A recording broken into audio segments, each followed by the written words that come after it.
Hello and welcome to this training video on Internet safety for children, SafetyNet.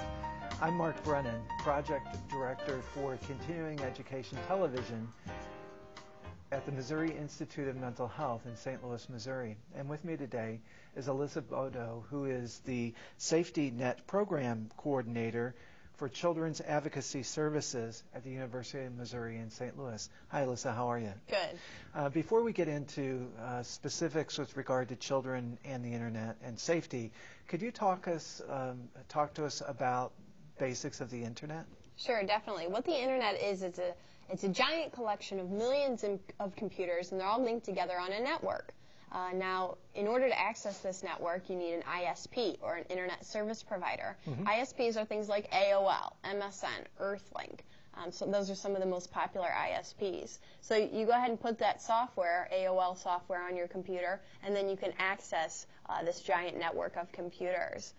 Now, a lot of those ISPs, you pay maybe a monthly fee or a one-time fee. There's also free ISPs, things like NetZero. So as long as you have that software, that disk, and you install it on your computer, you can access the Internet for free.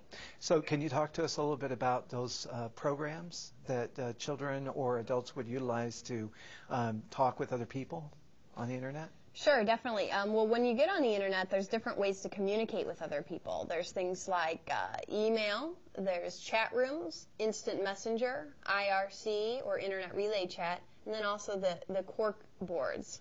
Well, let's talk about each one of those briefly. Okay, sure. Well, email, most people are familiar with email, but it's a way to communicate with another person through the Internet. You can communicate by sending a message, typing a letter of sorts and sending it through the computer, or you can attach a picture or a file. And then there's the chat rooms. Chat rooms are a way for a number of people to communicate together.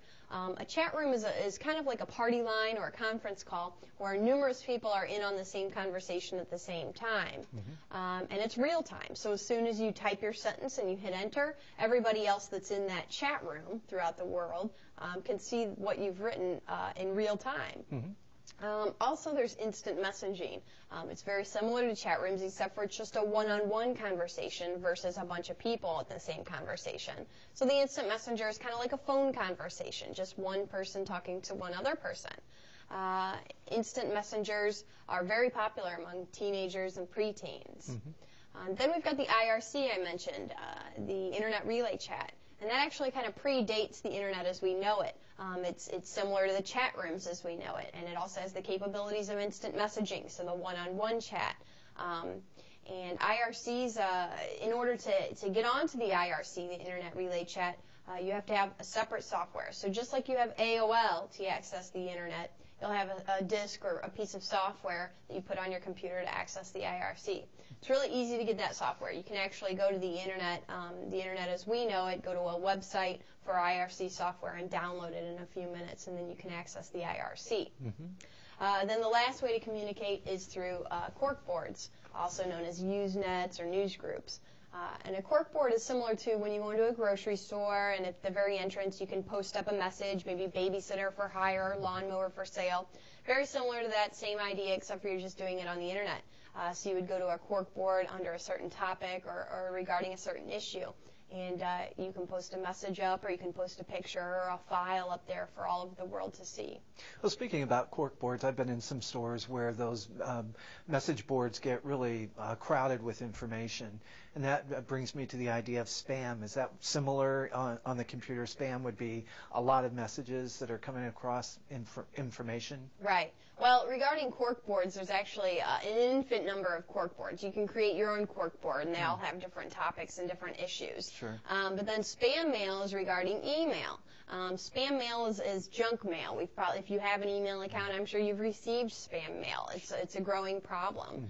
And spam mail is just this junk mail generated by a company or by a sender trying to sell something to you. And it's just generated by a program they have. So it's just a combination of letters and numbers that's created, and they send it out to millions of different combinations of letters and numbers, and they hope that of these combinations of letters and numbers that they're going to get actual email addresses. Now, the interesting thing is, I'm sure you receive email or the spam mail into your email box. And then whenever you maybe open a spam mail, it'll say at the very bottom, click here if you want to unsubscribe, or if you don't want to receive any more spam mail from us.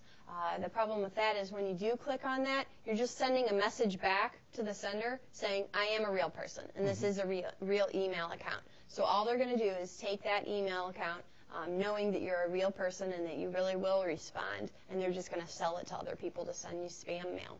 I bet children probably don't have any idea that when they click on that box, or even if they don't click on it, but certainly if they do, that is what is happening.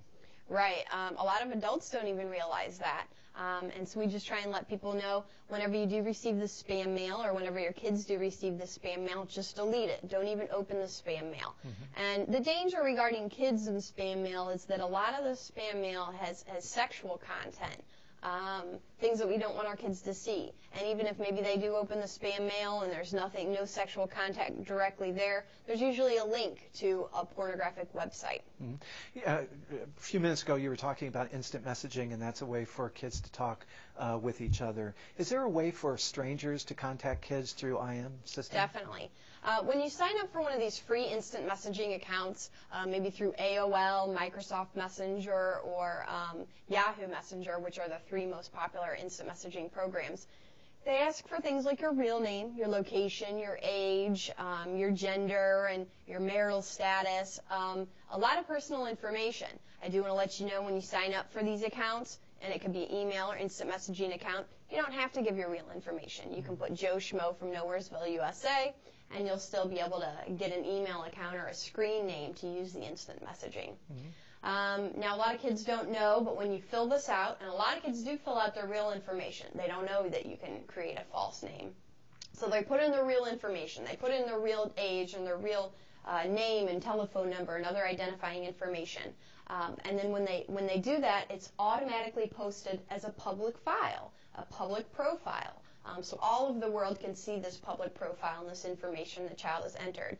Now, when you do sign up for these, there's an itty-bitty box at the bottom you can check, and it'll make you invisible to all of the Internet. But a lot of parents and a lot of kids don't know about that or can't see that box at the very bottom to keep their information private. And a lot of times if kids do see it, they don't want to keep their information private. They think that they want to be searched by other kids, and they want to post their information in a public profile. But also in doing so, that leaves them open to have people misidentifying themselves as being children when perhaps they could be adults. Is that true? Correct. A lot of profiles are false. They're fictitious. You don't have to put your real information in that profile. And another danger is if your child does create a profile and it's publicly posted, and your child's information is real, their age and their gender and their location is all real, and it's publicly posted, a pedophile who's looking for maybe a 12-year-old boy just does a simple search and gets all kinds of email addresses or screen names of kids that are 12-year-old boys, and you can even do it to your location, St. Louis, Missouri, and they can get all kinds of kids' email addresses that live in St. Louis, Missouri that fall under that age and gender. So if I'm that 12-year-old boy in St. Louis, Missouri, and I'm answering someone's posted letter, and that person is portraying themselves to be a 12 or 13-year-old girl or a pen pal, my own age mate, that may or may not be true. That's correct. You just don't know. You don't know if someone is giving real information on their profile or false information, or if they just contact you in a chat room or instant messaging. You can create any identity that you want. That goes for a pedophile pretending to be a young kid, and it goes for your child pretending to be an older adult and getting into some trouble with that. So what is a parent to do? What should a parent do if they know that their child is being solicited or harassed, contacted by a stranger? Well, if your child does come to you and says someone's harassing me or someone's sending me pornography or someone knows where we live, even though I didn't tell them where we live, what you're going to do is you're going to go ahead and report that to the authorities. These people do need to be accountable for what they're doing to our children. So you'll report that to the National Center for Missing and Exploited Children. The number is 1-800-THE-LOST, or you can go to the website, www.missingkids.com.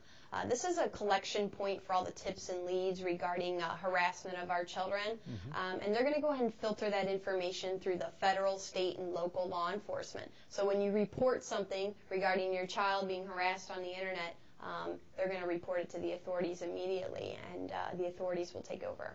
Well, let's talk briefly about some of the dangers that children face on the internet. Sure, definitely. Well, we've already kind of covered spam and pop-ups as well. Pop-ups are the advertisements that just kind of show up on your screen every 5 minutes. A lot of times those contain sexual content. Either the spam mail or the pop-ups automatically have some sexual content in it. Or a lot of times it may look innocent. You want a free vacation to Disney World, click here, and it'll take you to a sexual website with graphic content. So that's definitely a danger for kids. Then there's also the worst of the worst. There's the sexual travelers and the stalkers. These are the people that are looking to meet up with our kids. They're looking to get as much information out of our kids. They're looking to have an online relationship, which a lot of times lasts 6 months to a year before they even attempt physical contact with our children. But these are the worst of the worst, and worst case scenario, they meet up with our kids and abduct them. There's also things like bullying. There's peer-to-peer bullying. So a lot of times there's kids that are being bullied at school, then they go home and get on the internet, and they've got an email box full of hate mail from their school friends. On the instant messaging, they're being harassed and bullied by these kids from school. So it's bullying that happens in the schools, but now it's 24/7 because it's taken on the internet. And also there's things like child pornography. There's a lot of child pornography on the internet, as well as the IRC, the Internet Relay Chat. There's one statistic, 20,000 new pictures of child porn are posted every week on the internet. 20,000? Yeah, 20,000 new pictures of child pornography. That means a lot of kids are being victimized and re-victimized to create these pictures and put them on the internet. One interesting thing also with child pornography on the internet is when there's a picture of child pornography and you want to trade with another pedophile, a different picture of child pornography, you don't physically trade these pictures. All you do is duplicate them. And on the internet, you can duplicate a picture an infinite number of times. So when a child's picture is on the internet, all it's doing is being duplicated. A minute ago, you were talking about sexual predators and travelers. Those are terms that I don't understand. Is there a difference in those terms? Sure. Well, when you think of a sexual traveler or a sexual stalker, these are people, like I said, that are just looking to meet up with our kids, have online relationships, and extract as much information as they can from the kids to, someday meet up with the children. And they do have extensive online relationships with children. So they're building trust, and they're building relationships, and they're getting the children to talk sexually. And then they're also getting those tidbits of information, like where do you go to school, or what state do you live in, and what's your last name. And after a 6-month or year-long relationship, these kids are giving out little pieces of information, and the pedophiles collecting it to victimize the child. And how often does a child tell his or her parents when they're being victimized by someone on the internet? Not very often. Kids are not telling parents like we want them to. Only 25% of kids are actually telling their parents. So only one in every 4 kids that are being sexually solicited on the internet are telling their parents. And then of these parents that know, only 10% of the parents are actually going on to the authorities. So it's a very small number of parents that are reporting this to the authorities. And why is that, do you think? Well, I think a lot of times parents don't know that they can report it or where to report it.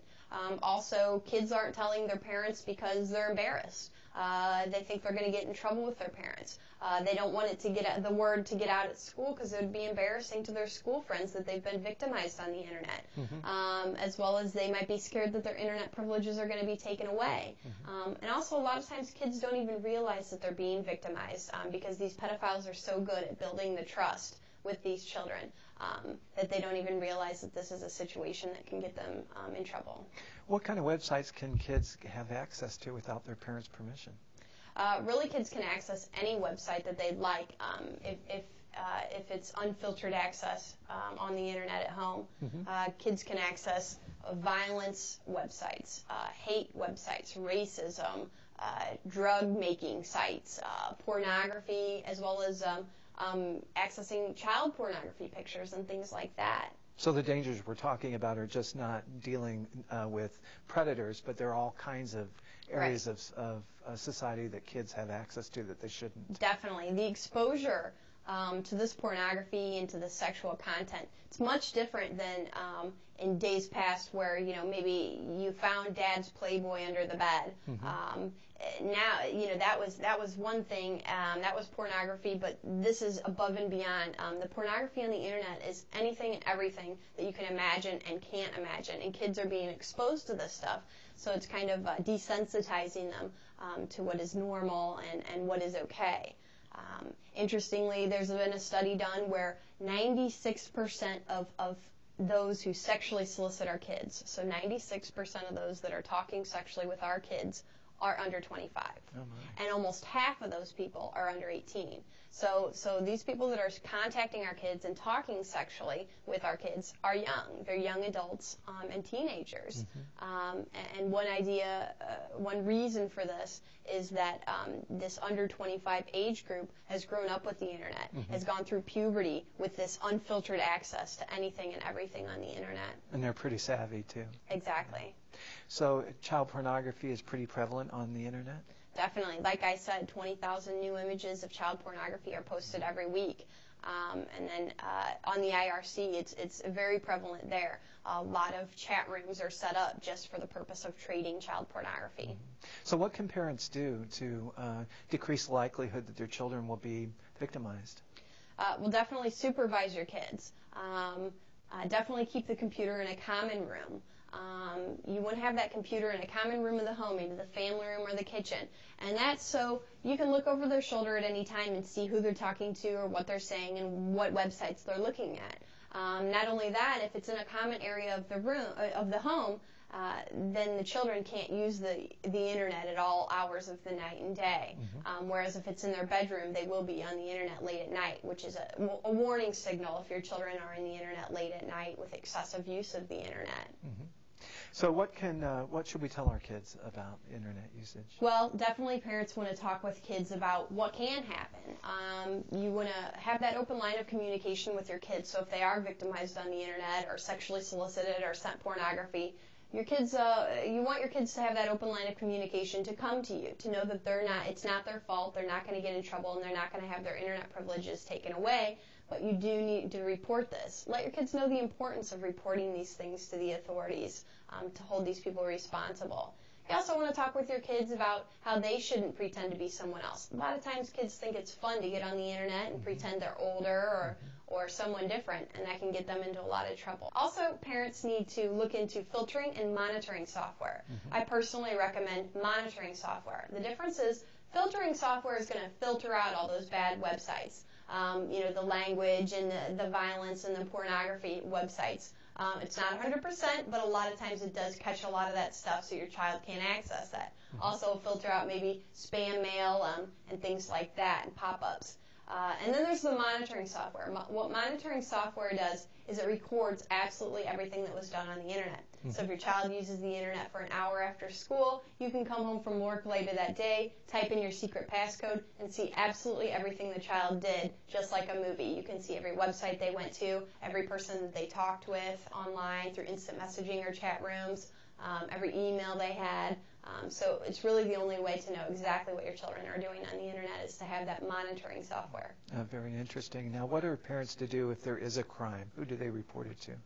Once again, they report it to the National Center for Missing and Exploited Children, and that's 1-800-THE-LOST or www.missingkids.com.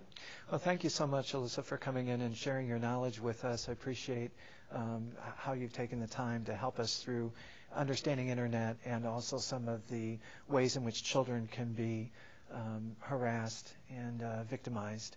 I encourage everyone who is watching this training video to review the key concepts as well as the glossary of terms, and if you do that, you won't have any problem taking the test.